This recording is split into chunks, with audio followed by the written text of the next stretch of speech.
headlines across the country. And as always, would love to get your thoughts. The WhatsApp number is 0809 4440981. And you can also tweet at smooth981. We're streaming live on YouTube as well, so you can catch that live stream up on our YouTube channel. It's smooth981. And don't forget to subscribe. Our analysts are in this morning, Uade and Oyeyemi. Good morning and welcome. Good morning, Zibby. Good morning, Lagos. Good morning, Oyeyemi. Good morning, Zibby. Good morning, Lagos. Good to be here. Thank you.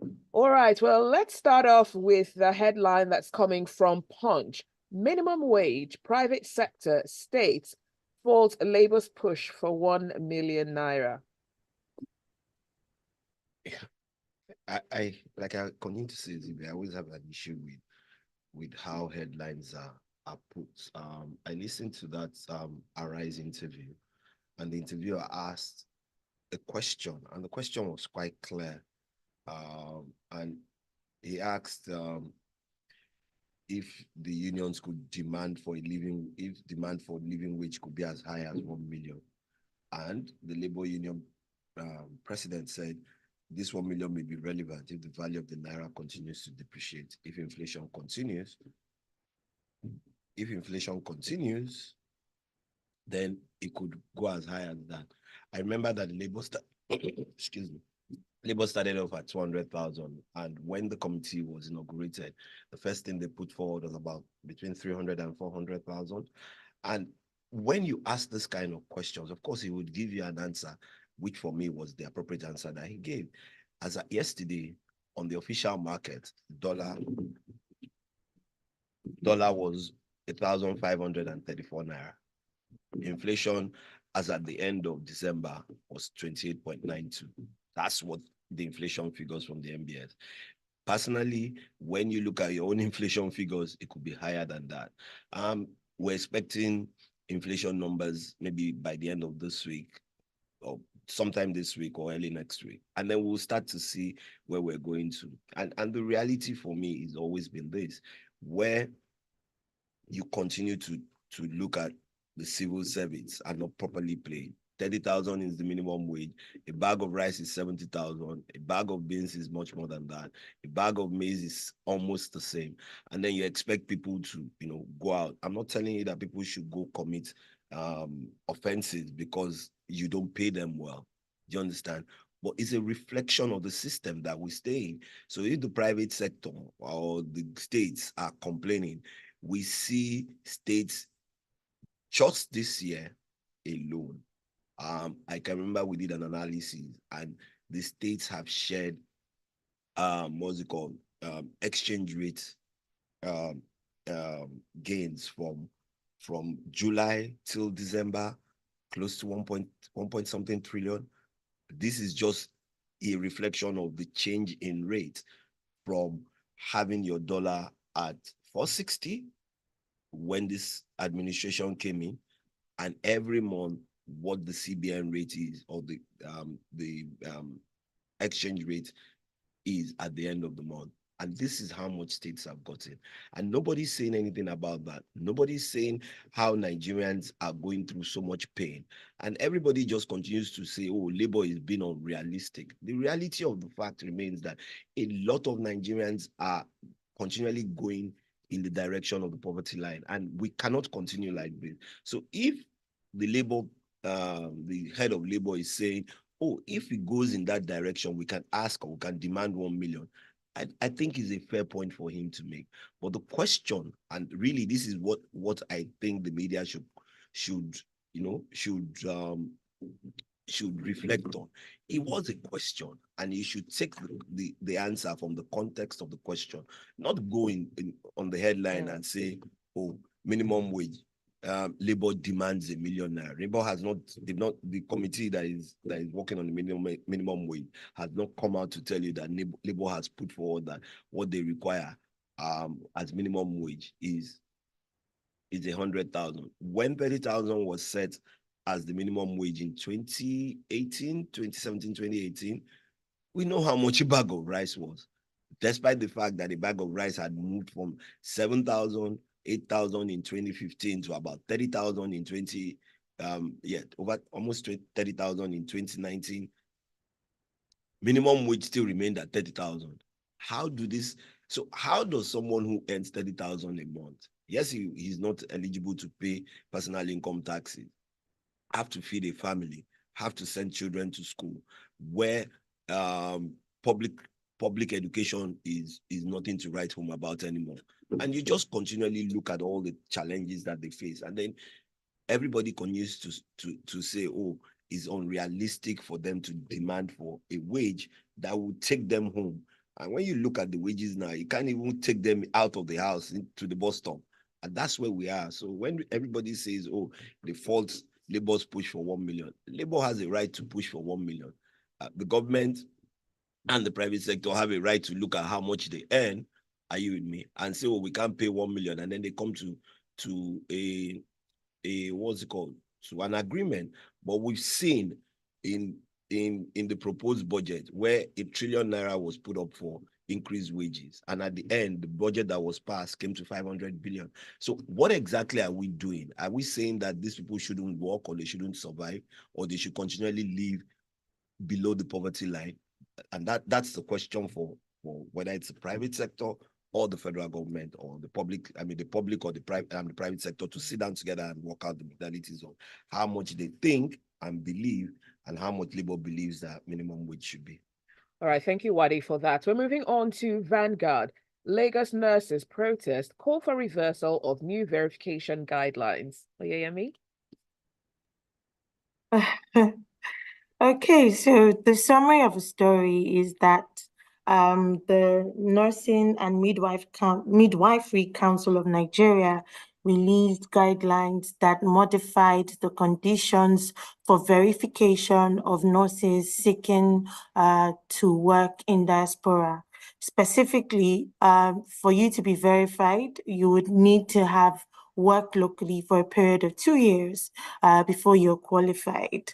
A lot of the nurses protested this, and there was actual mobilization to site with placards, and the league of nurses are protesting because first, they've been shut out of the portal, right? The portal has been shut down.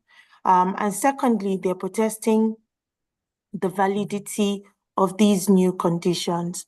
I remember when this was reported earlier on, and I asked myself, is this false prison, right? As a citizen, you're allowed freedom of association in and out, right, of the country, right? And I understand where the government and what the leadership of the Midwifery Council is coming from. It's probably to stem the diarrhea and the significant issues we have with talent retention in that system. Remember, we had a report a couple of months ago, over 13,000 nurses and medical employees had left Nigeria, right, seeking opportunity outside. Now, we may question the validity of this move by the Nursing and Midwifery Council, but you and I know, like Uade said when he was commenting earlier, that we're only attacking a symptom. We're not speaking to the fundamentals just yet. Why is there an exodus? Why are nurses seeking better opportunity outside Nigeria? What can be done to retain them? And it also speaks to the general approach that we've seen government and leadership across board adopt for tough situations. We need to find the way to incentivize people to build. Having people unable to move out for 2 years or unable to verify for a period of time, you will just find people corrupting the system, bypassing the system. You will create a black market, because the fundamentals are wrong. And so people would find their way out, right? You would find falsification of records. You would find all sorts of things like we're saying. So I'm not sure that this is a long-term solution. It might bring some respite to the bleeding or the bleed out, as we have said. But if I were in the shoes of the leadership, I would be thinking, how can I get my talent to stay here willingly? What can I do to modify the economics? What can I do to incentivize them to stay?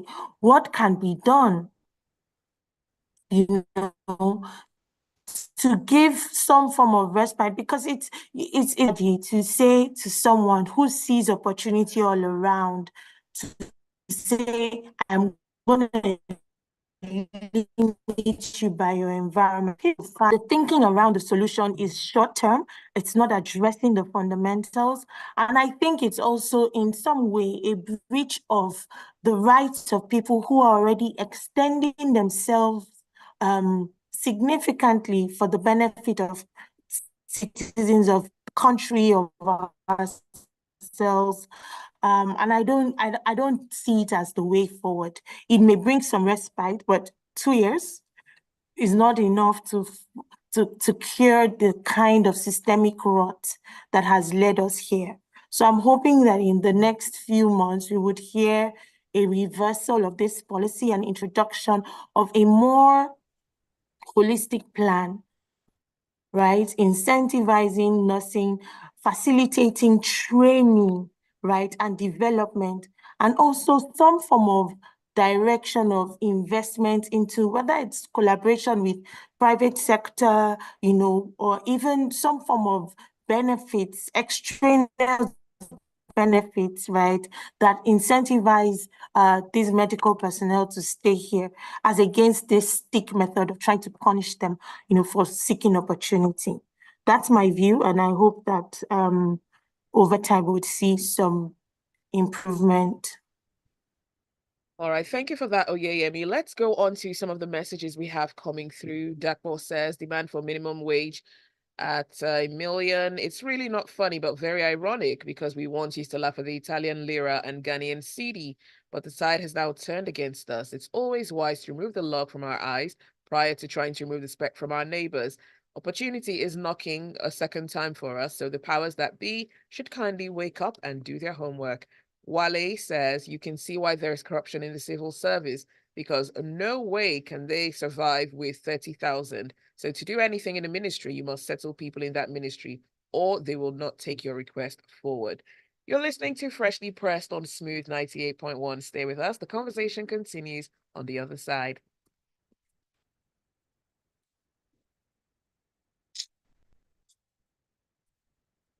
I'm just tired, you know. Every day you It wake up is and sad. you It is listen to this sad. kind of crap Yep. from people It who, is sad. It's the benefit, those who benefited from Nigeria, and then you Mm. come out and listen to this kind of crap. It's ridiculous, completely ridiculous.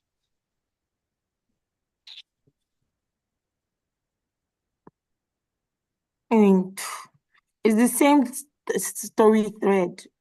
The all right, we're same going story back on. thread.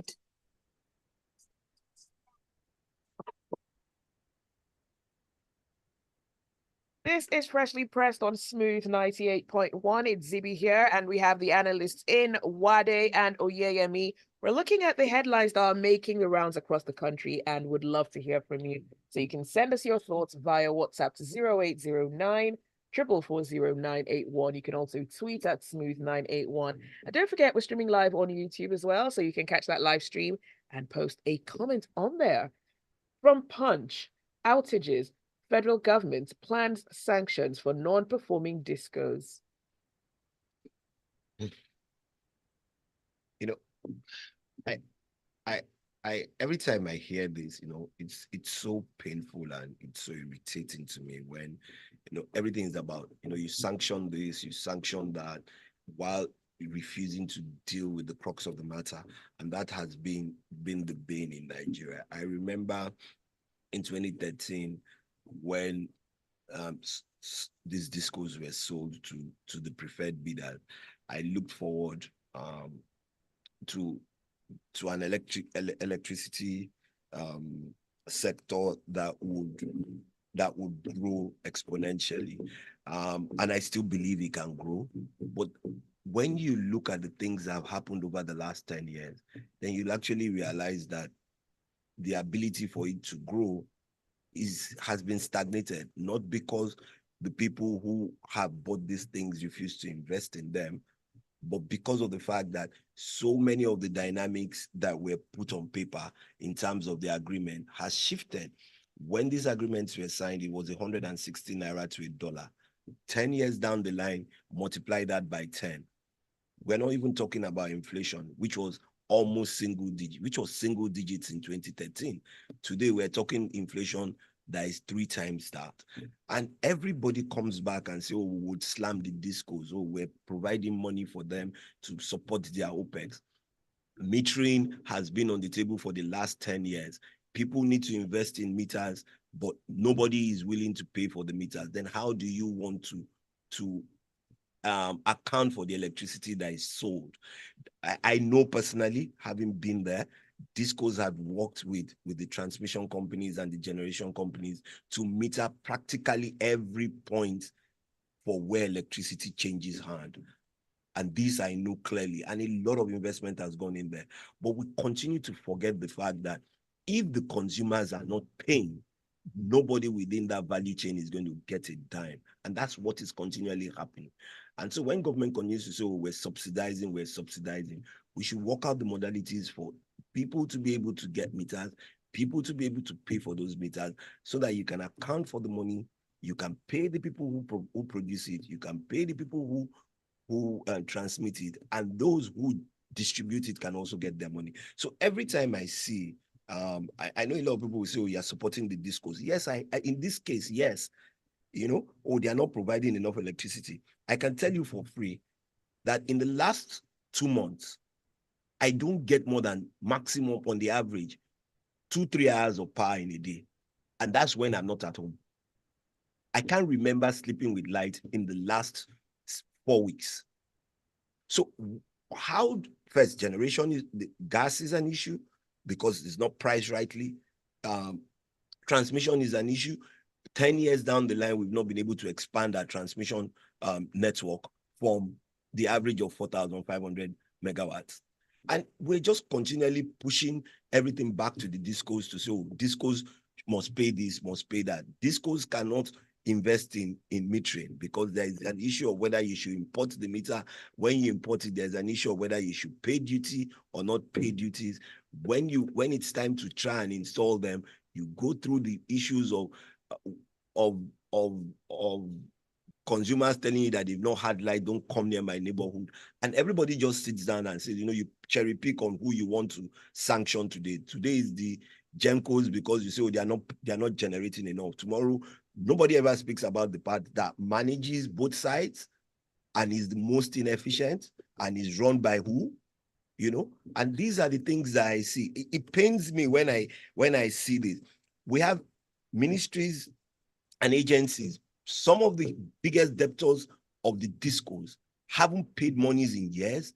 And today you say, oh, you're putting together a clearinghouse. These systems are not rocket science. Before we had technology, people used to clear checks and people got value for what they used to get. So what is the issue of a clearinghouse that it takes forever? What is the difficulty for the Ministry of Finance to deduct at source from the budget? Because all of these ministries and departments and agencies do budget for electricity. But do they pay them? No, we don't see that. So what stops the Ministry of Finance from deducting at source? I know that's how it used to be. That's the system in the ministry.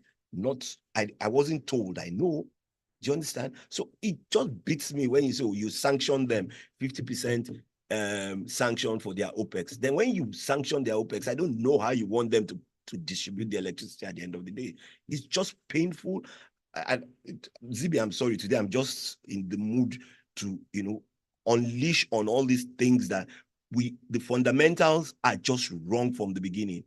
And everybody is seeking to see how you're going to take more and more from the people and not looking for a solution for how the system must work in totality. And it's just a shame. All right, let's go on to the messages coming through. Ajayi says government should not be talking about sanctioning these fraudulent discos, but they should be scrapped. States should brace up to take over the generation and distribution of electricity to their people. You know, Ajay, unfortunately, the state has done that for forever, since it was the electricity company of Nigeria. And we've seen before these things were sold where it got us to. So you want to take it back to the states that have not been able to even invest in or provide an enabling environment for investment in these things. Gosh. All right. Aderibigbe says government workers are less than 5% of the working population. We should stop fixating on them like that is the totality of workers in Nigeria. There is no amount of comparison that you would do that would make private business owners pay over 100,000 naira as minimum wage. It's not all about government. Fabian says the action of the nurses is unfortunate and will not augur well. The government should cancel this measure, revamp the health sector, and work on creating a more enabling environment for all healthcare personnel. eBay from Abuja says, for me, the statement from the Midwives Council is wrong. I tried poaching a staff from another company and I couldn't because he was giving or assisted with his accommodation and with increased pay, which was done late last year. For me, that is the way to go to end the migration on all professional bodies. Mr. T says, good morning. The benefits of the subsidy removal cannot be felt by our people because of the greed of the governors as they collect the monthly dues. Then 2 billion for palliatives all ended at the BDC. They wrecked the value of the Naira. They have to apologize to Nigerians for causing this situation. All right, let's go on to our next headline. And this one comes from Daily Trust. Climate change, NEDC to establish waste recycle plan for 6 states. Oyeyemi? So great story, Zibby. Excellent that we are also focusing on these issues, because climate change is certainly a global emergency. But is it really a local emergency for us? Our fundamentals are skewed. People aren't dealing with life as they should. Education is out of line. Healthcare is out of line. So every time I see these headlines, I just think they're cosmetic, right? They're not, I don't think there's anything to celebrate about this. And it's also speaking to what Uade was saying earlier, there's just such a significant level of mental mediocrity, right? In how we are organized, right? Because this is the Northeast Development Commission celebrating a plan to set up, waste recycle plant for 6 Northeast states.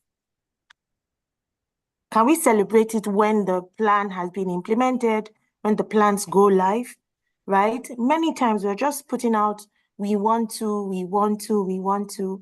There's no tracker, there's no follow-up. We had similar stories just last month where, we're setting up recycling plants in 774 local governments, another parastatal, I don't think this is worth spending any more time on. Climate change is an emergency, right? It's important that our environment is not complicated by the effect of climate change, especially because we are the receiving end, even though we're not necessarily the ones creating, right, the stressors in this case.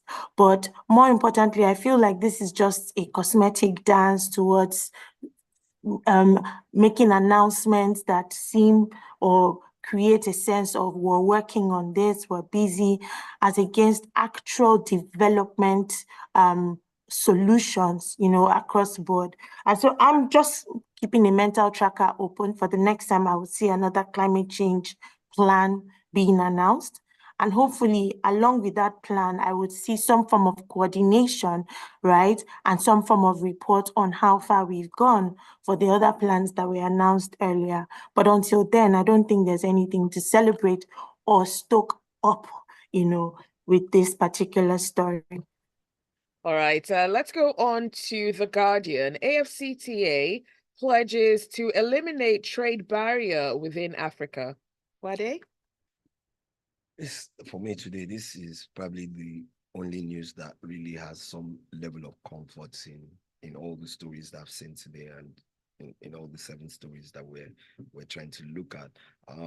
This is a welcome development, and the AFTA has recognized the fact that Nigeria, with its over 200 million people, and a GDP of 472 billion in 2022, and accounting for 20% of the continent's GDP, is a huge marketplace and a huge opportunity for Nigerians to, work with other African countries towards ensuring that the African free trade zone works seamlessly by working together to take out the encumbrance of tariffs and how revenues will be accounted for across Africa for imports and exports. And I remember speaking to someone, I think it was sometime last week, and we're talking about having a currency or a settling place where countries can settle those things without having to rely on the dollar, which is where most what's it called, regional bodies are looking at. Asia is doing the same. We know that in Europe you have a central currency that is euro.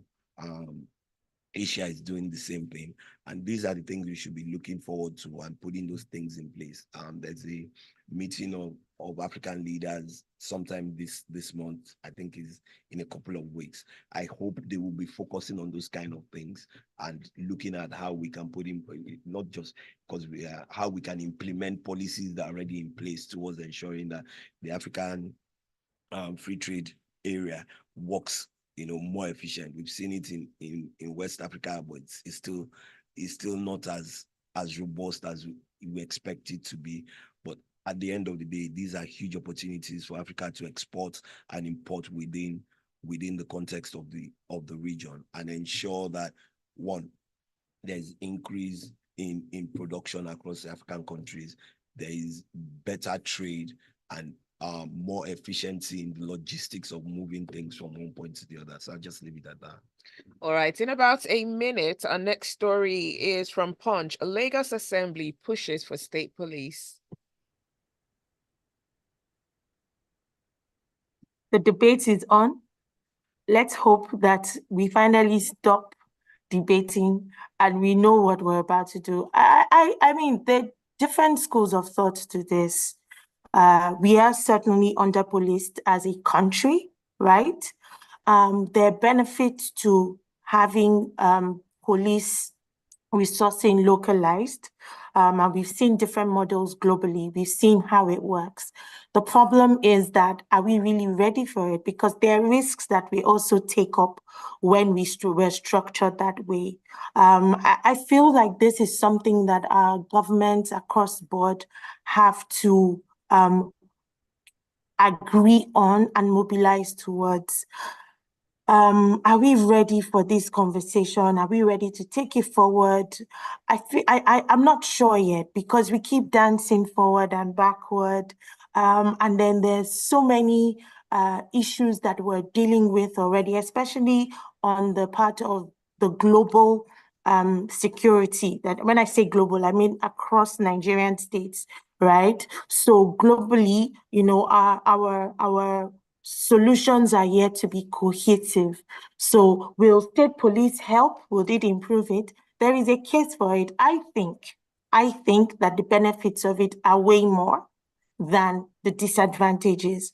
But it is scary too when you find the fact that our government sometimes may superimpose personal leanings, right? Personal, like we've seen in places like River State, right? Where you have personal agenda, trump the public ideal, trump what is good for everyone. And so if there is a governor or a leader who decides to weaponize state police again against its people or its citizens, it would actually be more dangerous than we have now.